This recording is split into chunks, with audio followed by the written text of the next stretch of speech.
Cool.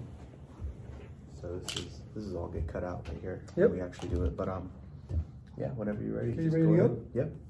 Okay.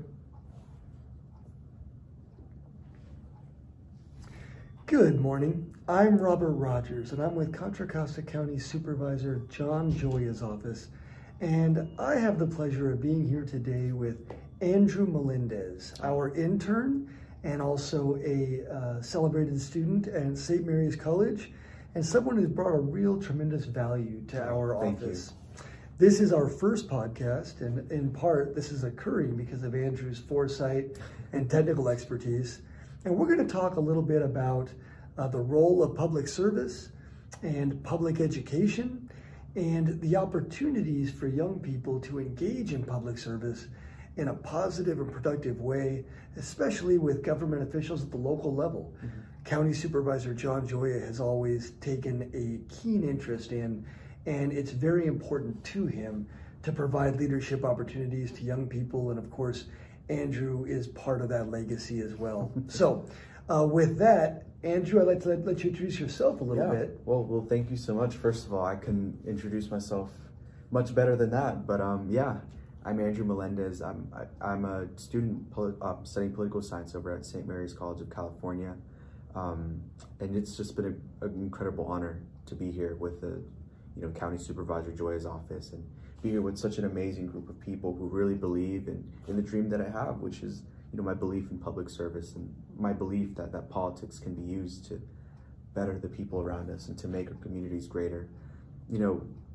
When I began studying politics in around 2016, I never thought I would get to a point like this where I would really be able to apply all of the knowledge that I've learned in politics into real tangible actions. And the office has really provided that for me. I come here every single week with just such a great amount of respect for government and such a great enthusiasm as well for the kind of work that's being done. Getting to talk to city council members and mayors and supervisors and just so many people within the government sphere has really just invigorated my love for politics in a way that I would never have had the opportunity to if I were only studying and if I were only reading about it in books.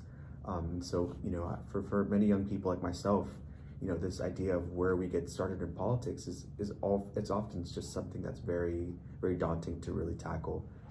Government and politics encompasses such a wide range of different ideas and different focuses that it's almost hard to kind of pick where you want to start off. And so, this internship that we've started here in the office has been really great for me to understand where I want to place my efforts in the long run for my political career as well.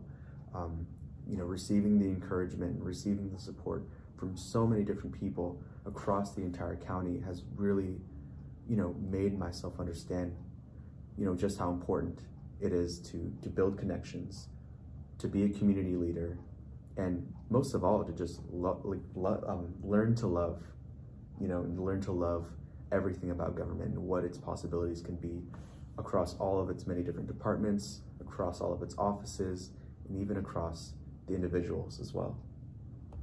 That's tremendous, Andrew. Thanks very much for that wide-ranging description, and it's very inspiring as well. Andrew, I love the story of how you came to this office. I know it well, but I think that your perspective is more valuable, and I know that everyone else would like to hear about it as well. Andrew, tell us a story. How did you come to this office? How did this come to pass? Oh, wow. Well, it was just a series of many, many fortunate events that really allowed this all to happen. I work over at the Jo-Ann Fabrics in El Cerrito, which is a few minutes away, and we have a regular set of regulars that like to come in. They're very great characters, and in 2021 around that time, I got to meet one individual. Her name was Shirley McGee, and she had been coming into Jo-Ann Fabrics for on and off for a few months, buying yarn, getting to talk with employees, and I've had great conversations with Shirley, and there came to a point where she asked me, like, oh, well, what are you interested in college? What are you studying? And I said, well, I study political science, I study sociology. And she looked at me and she said, I did that too. Like, I have a great opportunity for you if you would allow me to help you out a little bit. I know someone by the name of Robert Rogers, and he works over at the office of Supervisor Joya, if you've ever heard of him. And I said, I have heard of Supervisor Joya. And so she said, you know, let me go ahead and give you a good word. I'll go ahead and next time I talk to Robert, I'll let him know about this young political science student working at Jo-Ann Fabrics who's interested in public service and interested in government. And from there, you know, the rest is history. You know, I got a call from Robert about a few months later, you know, just asking to come into the office and, you know, talk about, you know, the possibility of working together. And so that's exactly what happened. You know, I came into this office. I was so nervous. I didn't know what was going to happen. I'd never really had any experience with any kind of elected officials. I didn't know what to expect coming in. But you know, as it turns out, it's been a great opportunity for me. You know, it's something that I hold really dear to my heart, this idea of politics and the ability that it can have. And you allowed that to really shine. You know, the moment that we came in, you know, you emphasize this idea of storytelling, of humanizing the individual, and of, you know, just ensuring that no matter what, we're able to really find, you know, really, really great stories and really great inspiration from our own experiences. And that was the first thing that we talked about as well, is just what's our story? You know, what are the factors that lead us to the positions that we hold today? And what are the different kinds of influences that we have on the people around us and that the people have had on us? And so from that moment, I knew that, you know, I was in the right place. And since then, it's been such a great opportunity to be here in this office. Well, that's fantastic. Thanks so much, Andrew. And, you know, I know you're a modest guy, but you also neglected to mention that part of that entree, part of that introduction was when you gave me that paper that you've written on the political instability in history of El Salvador. Mm-hmm. And I read that paper. It was a heavy-duty work of international relations, and I was very impressed and certainly wanted to make your acquaintance. Lesson being, take your studies and your writing, take it very seriously, because people do read and they do listen, they do care. Mm-hmm. And the way that you're able to explain your ideas in writing is a tremendous harbinger of how well you're going to be able to explain yourself and conduct yourself in the world. Thank you. So well done, and shout out to all those people who are writing big papers in college. I know. Do that. It's hard. It's really difficult to really hone your writing skills, but it's such an important skill to learn. And I love applying it to politics, because I just find so much joy in really analyzing and really trying to get to the heart of what these arguments are and what these theories are in politics. And, you know, writing is such a great medium. You know, I learned to love it during my time in college. And so for all the young people out there who, you know, might not want to write that next essay, just hopefully you can kind of look at it through a different lens of, you know, what is the purpose of what I'm writing? You know, what can I gain from it as well? What is the experience that I can gain? What's the knowledge that I can build upon to make this happen? And so, you know, I came out of I came into college, you know, not much of a great writer. I didn't enjoy writing. But, you know, as I build up my skills and I understand the importance of what writing can really have, especially in politics, you know, it became something that I was very, very passionate about. And I'm glad that when you were able to read my essay, you kind of saw that passion that I had for politics and for writing in there as well. So thank you. You're welcome. You know, politics, it occurs to me, has become kind of a dirty word to a lot of people. Mm-hmm. Government as well, government service. In some ways, there's an erosion of the kind of respect and the regard that people might have for these vocations. And a lot of that is, of course, driven by what we see in the media, what you watch on television, cable. You know, the vision that people see of politics is often much different than the reality, especially at the local level. Yeah. What is it in your work here at Supervisor Joya's office, where you're working on the ground, in the community, with people on a daily basis, working with government officials and people in various departments, public servants of all different stripes? What is it that you're seeing here that you think a lot of folks in your life or at your school or where else would not necessarily understand or not necessarily recognize? What is it that they're missing?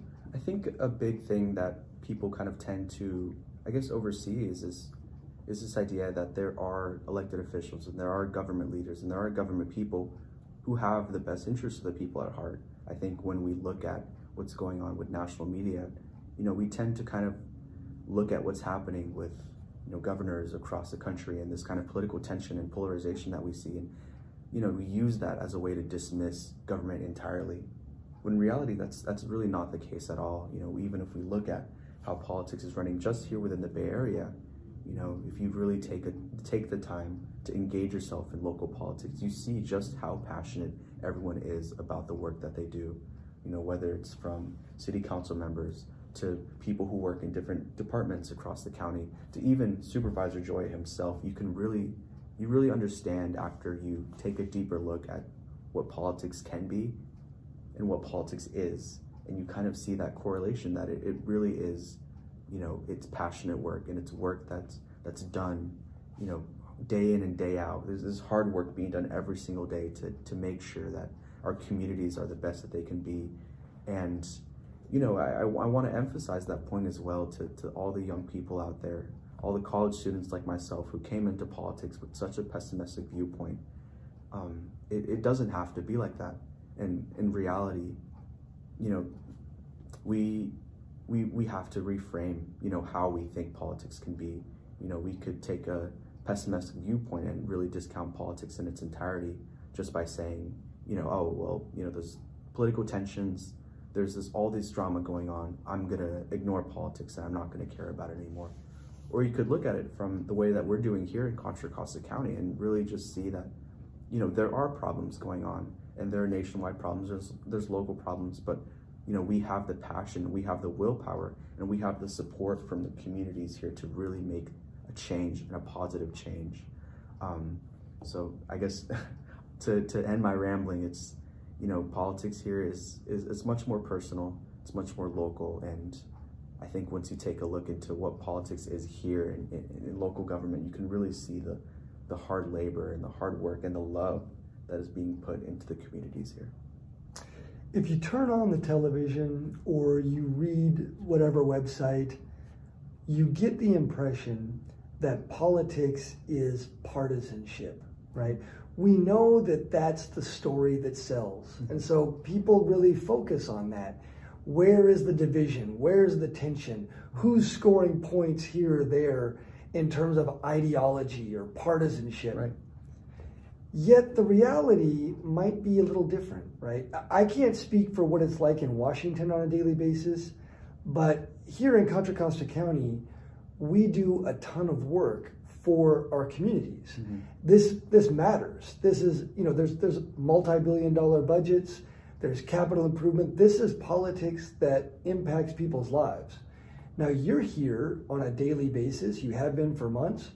How much of that partisanship, that sniping, that ideological warfare that people see on TV, how much of that do you see in reality? Well, yeah, it's really not there. I mean, if I'm being completely honest,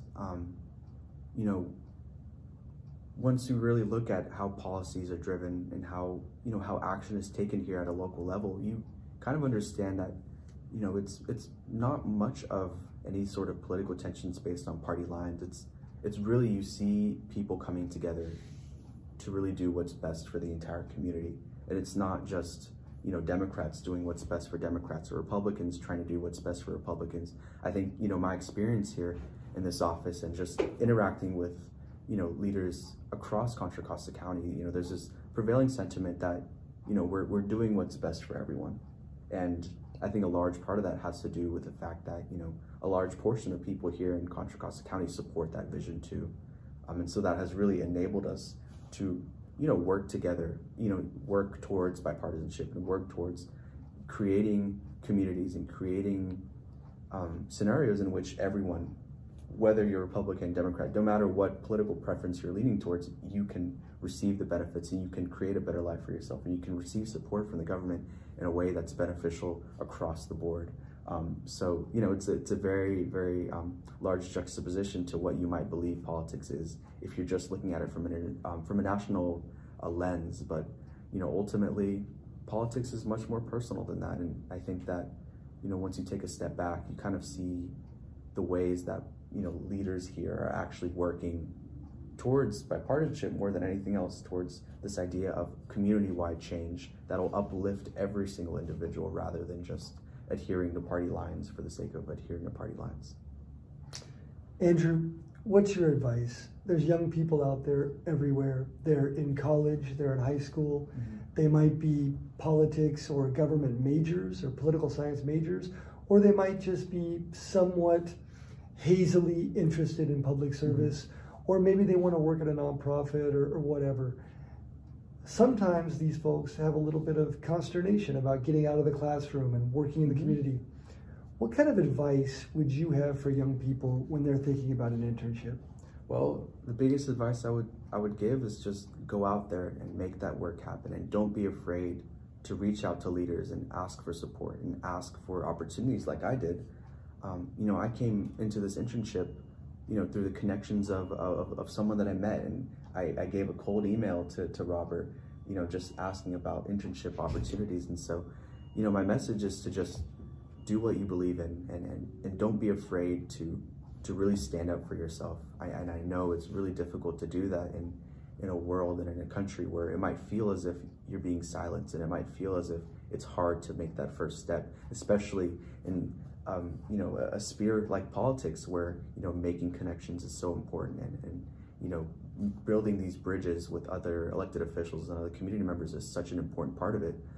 Ultimately, you have the support from other young people like myself, and I think and I hope as well that as time goes on and as you're able to build these connections, that it'll lead to great change, and it'll lead to great opportunities for you. So stay vigilant, believe in what you believe in, and just no matter what, just keep going, and don't let anyone or anything stop you from achieving your goals. That's great advice, Andrew. I'm really excited about the future because of young people like you. Thank you. And my message to other young people would be, in that similar vein, the world is not probably as scary as you might think it is. I know it's not as much as it was when I was that age. There are good people across the sector in public service, in private service, in nonprofits. There are good people that want to help and work with young people. So get out there, get that internship, get that opportunity, get out there and do some work that you're proud of, and make relationships that are going to be lasting, right? Yeah. Because that's ultimately going to be how you're going to be able to process your future. That's right. And you're going to go somewhere, and we all need the help of one another, and it's really important to get out there and make those connections, and show your passion, do what you can do, and make a difference in your community, whatever that difference might be. I know you said it so greatly. It's really about just building those connections and just holding that belief in yourself and holding that confidence that you can make a difference and that you can make it in politics. A lot of it is really communication.